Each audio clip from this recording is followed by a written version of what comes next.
Great to be here with you today, Lily. My name is Blake Stoner. I'm the founder of a company called Vngle. Vngle spelled Vngle, stands for various angles, and we're a grassroots news network working to combat misinformation and underrepresentation in different cities across America.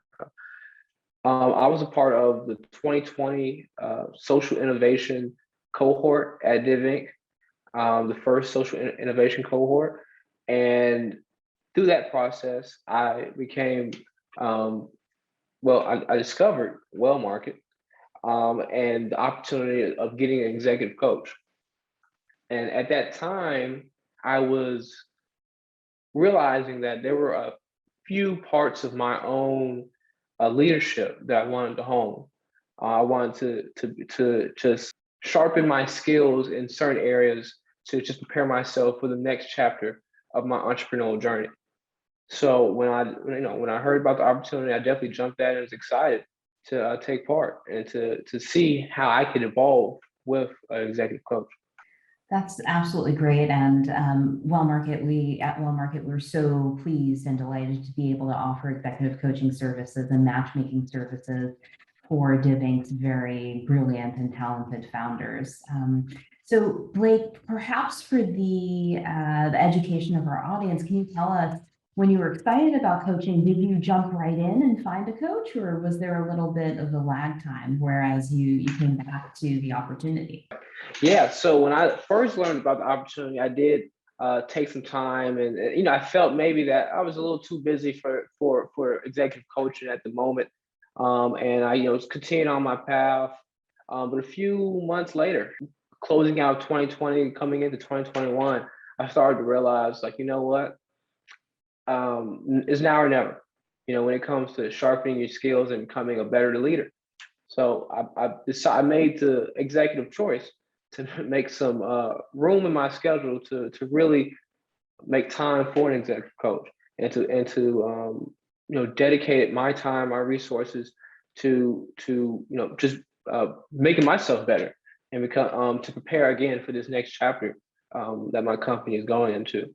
So yeah, I mean, basically a few months later, like I said, came back to it and was like, you know what, let me finish signing up, finish diving into the Well Market ecosystem to find, like, how can I get connected and find someone that can help me get to that next level.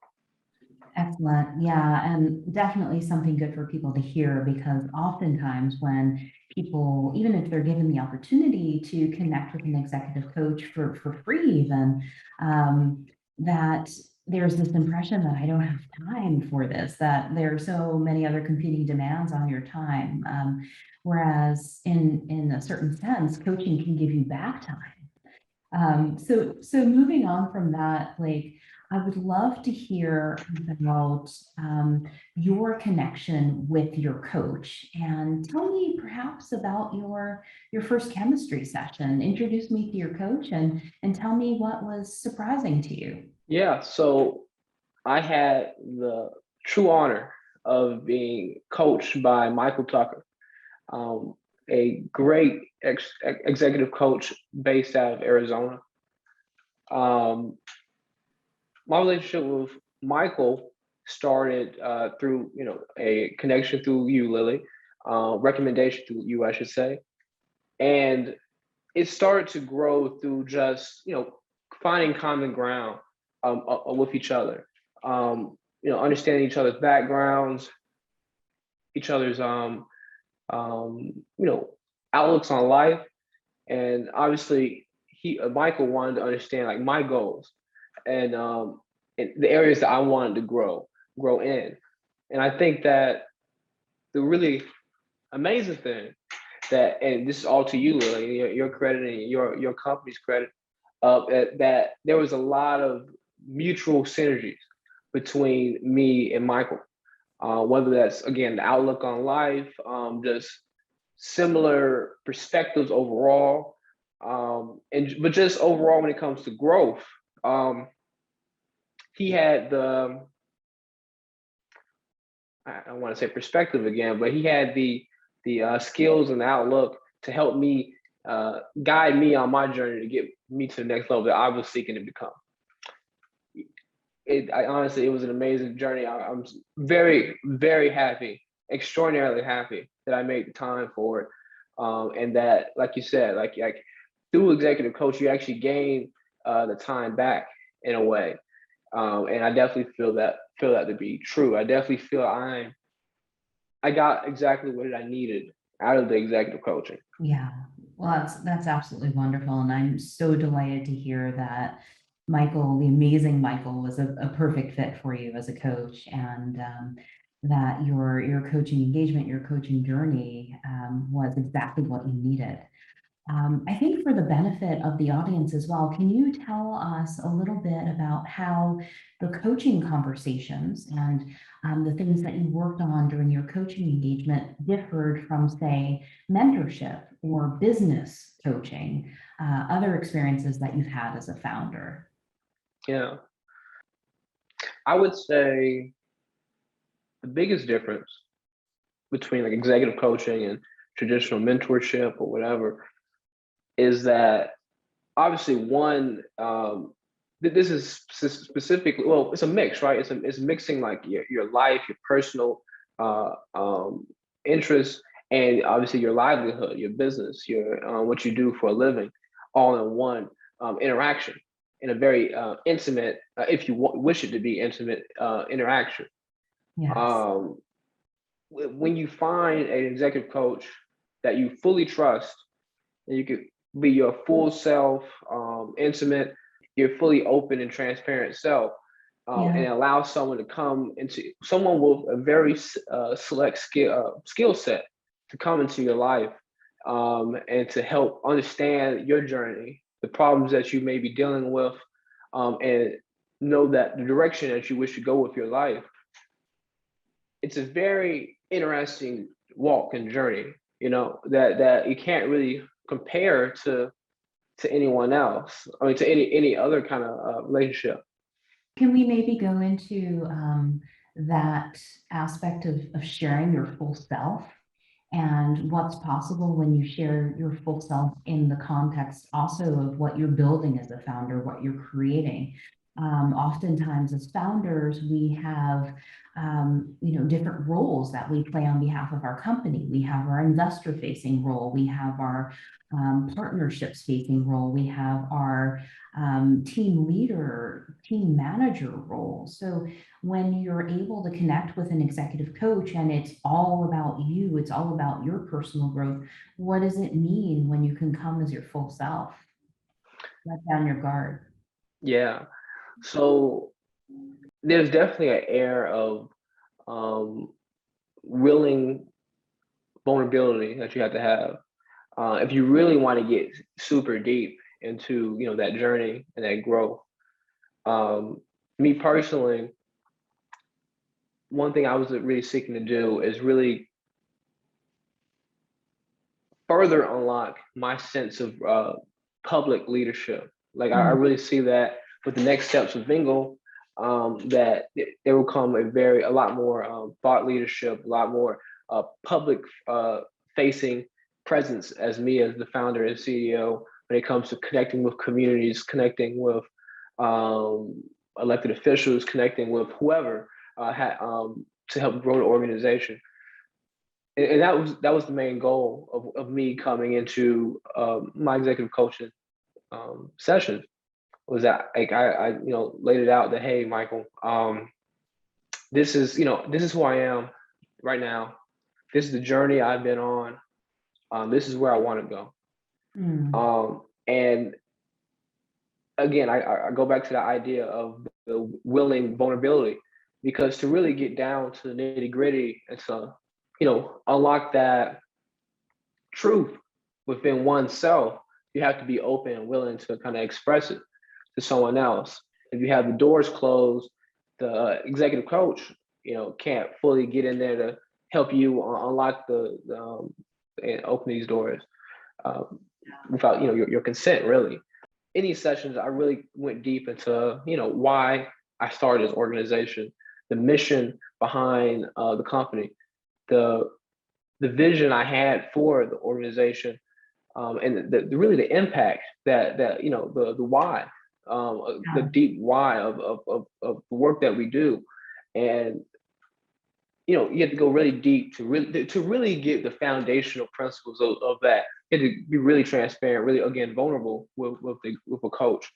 But through doing that, I can say that definitely heightened the relationship, and the connection for coaching, and really created a bond between Michael and myself, and helped push the coaching session to a whole new level to allow me to realize my truth in a whole new ways, especially just I mean, given just transparency, me being a black man, Michael Tucker being a black man, being man to man, black man to man, Yeah. really made things a lot more tangible, a lot more um, authentic, a lot more just real overall. It helped that truth that Michael helped me, shine a light on, become just that much more tangible and real. That's amazing. There's so much in that statement that I absolutely loved, and I think it's really important for those listening to hear about that, to hear about the opportunity for authenticity, for vulnerability, and what that makes possible, and what's possible through that bond between coach and client. I was wondering, Blake, could you tell us a bit more now from where you're sitting with Vngle, very, very successful. I know you've had a number of major wins for your company recently. What has coaching made possible for you? What transformation did you experience? Yeah, that's a great question. Thank you for asking and having it. I think it's my first time really talking about it. Coaching overall, I would say, helped embolden that myself, and it really helped lay the groundwork for that more public sense of leadership that I was seeking out to get. Um, and more than anything, it really helped me realize my full truth, in the sense that like there's in my journey, there's so much work up front that I put into becoming who I needed to be. And it really, just through these sessions, realized that like, hey, you don't have to really worry anymore. Yeah, I mean, there's a journey, there's difficult days, and there's ups and downs with the journey, but you have positioned yourself so well that you have pretty much circumvented a lot of these potential problems that anyone else might run into, because you just so well prepared yourself and and um, and have sought to be the full empathetic, compassionate leader that you needed to be. And by doing that up front, you know, you're now you are now that being that can help better serve the communities in which you seek to be a part of, that you seek to influence in positive ways. So I think more than anything, I said that before, but that's what it helped me realize, that like you are who you sought out to be. And these are the reasons why. And you don't have to really worry anymore. You are in the position,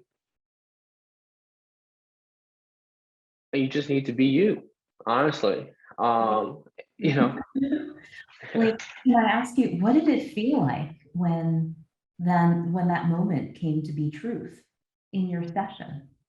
What did it feel like in your body and your heart? What was that experience like? that's also a good question. Thank you. I mean, obviously, it felt great. It felt really affirming. And I really want to kind of try to make this as real as possible, because I know for some people who may be skeptical about coaching, or may just be seeing this from the outside and be like, well, I can figure it out on my own. I don't, I can affirm myself, which is true. Everybody can affirm themselves, but it's just a little bit different when it comes to creating that affirmed self through the holistic position in life, whether that's again the intertwining personal, business, career, all that stuff, to have an external perspective. Again, a trained external perspective with select skills to help bring that full truth out of you.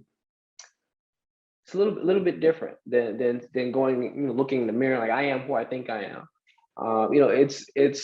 It's definitely much more tangible. I could definitely say that before the coaching, or if I look back at Blake before coaching to now, there are certain things that are just a lot more realer now that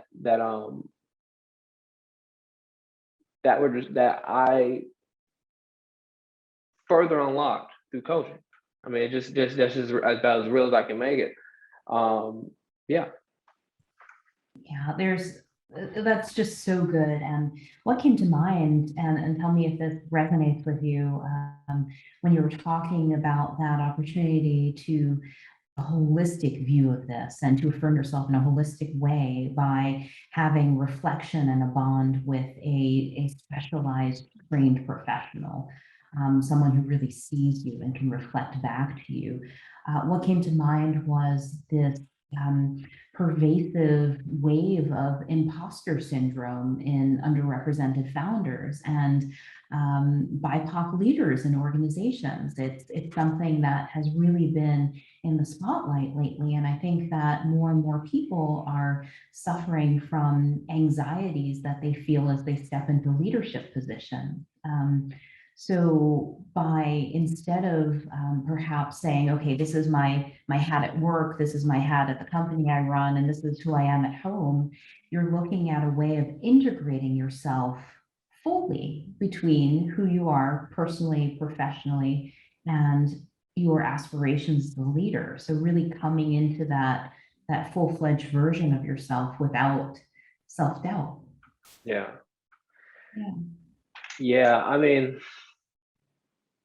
there's definitely, when I reflect on the journey and the coaching sessions, especially towards the tail end, there's definitely a few sessions that definitely stick out that resonate with the idea of imposter syndrome. One layer of it is that, me trying to overcompensate to try to be try to prove or in a way kind of overperform, when in reality I just had to be more of like, not necessarily relaxed, just be more of who I'm already am, if that makes sense. Absolutely. Yeah. And the other layer of that is really just kind of rethinking thought processes and habits in that way. That, like, I definitely, one thing that definitely comes to mind was, and not to get too deep into it, but there's just a few times when me and Michael would examine certain ways of thinking and like why I looked at certain goals or certain methods as the path to get there. And then Michael did an amazing job in taking me out of that perspective and letting me take a step out of it, kind of seeing it from his point of view. And again, an external point of view, saying like, well, if this is the path and this is the outcome of that path, and that's the outcome, and that's not the outcome you want, yet you continue down that same path, well, you may have to, your path may be wrong, your thinking might be wrong. That's a very powerful thing, especially if you're someone who is continuously going down the same negative train of thought, or even if it's not negative, or just a train of thought you want to remove. You need to reorganize your thinking to get you to the path that you want to get to. And most times, at least for me, you're pretty much already really close to that outcome, and that you just have to, kind of just realize that, and stop, in a way, overthinking, or just stop straining your path in a way. Yeah, that's a really interesting comment. Stop straining your path. And I think that it makes a lot of sense. Sometimes the the path is the one that has least resistance. It's the one Yeah. that is more natural, that feels Yeah. better, right? As opposed to what we try to force. Yeah. Um, So I think that's great. Now, Blake, I was curious if you could tell me a little bit more about the amazing Mr. Michael Hooker. Can you tell me a few things that you thought were exceptional about his work? Ooh, I mean, everything about Michael Tucker's work is exceptional, in my opinion.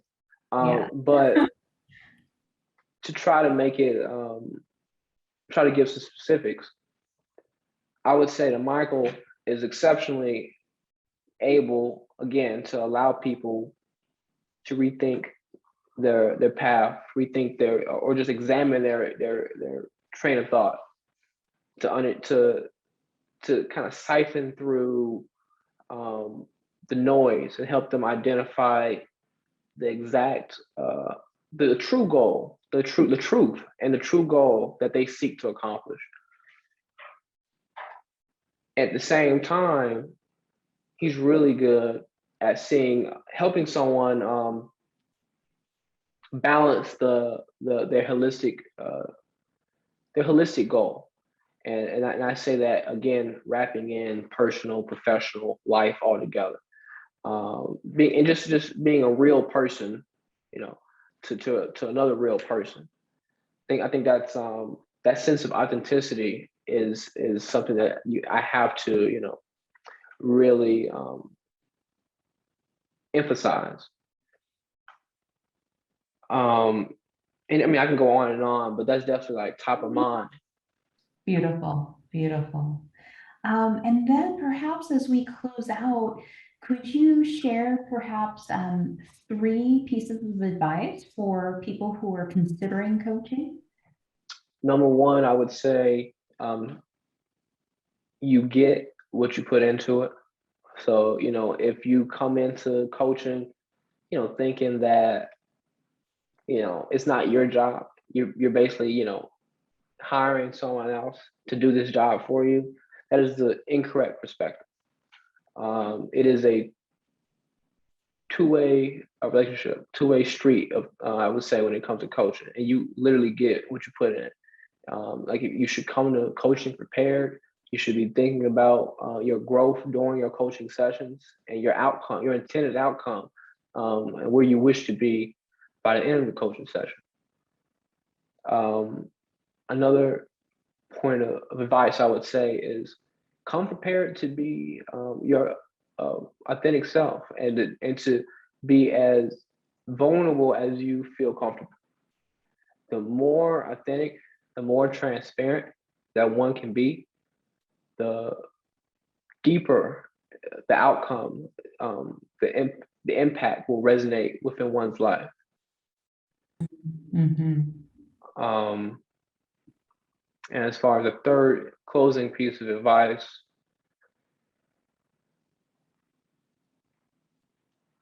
what's coming to me is just to say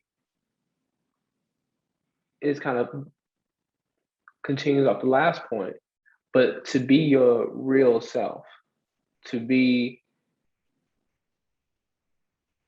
who you are on a regular basis. Like when the doors are closed, the cameras are off, who you are, that's who you should show up to coaching, because that's you want to be that your truth. You want to coach the truth. You don't want to coach a facade. That's so important. You have to coach the truth and not a facade. And I think especially for BIPOC professionals, sometimes there are times where we put ourselves in situations where there's code switching or there's an aspect of us we're not fully revealing. And having a coach that we really connect with, that we can be authentic with, is invaluable. Really gets to the root of the transformation proposition and the ability to achieve your goals. So with that, thank you so much, Blake. We'll continue to be on the lookout for all of the amazing things Vngle is doing in the world and watch you grow and continue to rise. Thank you so much. Thank you so much, Lily. Thank you, Will Market.